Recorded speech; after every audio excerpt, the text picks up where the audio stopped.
Mimi nishaikuwa kameramani. Bosi wangu anituma nikashuti msiba. Sasa nimefika msibani pale kwa kuchelewa. Nikaanza kushuti ule msiba.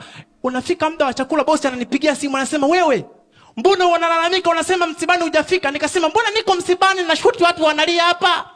Akasema, "Haya, mwambie Mfiwa akupe 200,000. Nikamfuata Mfiwa, "Naomba 200,000. Akasema, "Mbona sisi hatujaita kameramani hapa?" Nikasema, "Hapa nimekosea kushuti msiba." Sasa unajua ukishaharibu kazi ya mteja lazima ujue namna ya kufiksi. Kwa mimi sasa nikaunganisha. Shida sio kuunganisha. Shida ni kwamba msiba wa kwanza nilishuti ulikuwa ni wa mtoto ndo amefariki.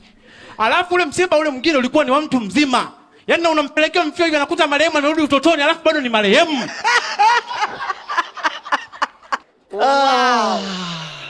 Hakuna comedy ametuchekesha. Jebon Patrick. Hiyo setting zote. Nini zinaitwa nini? Setting na nini? Setup. Punchline.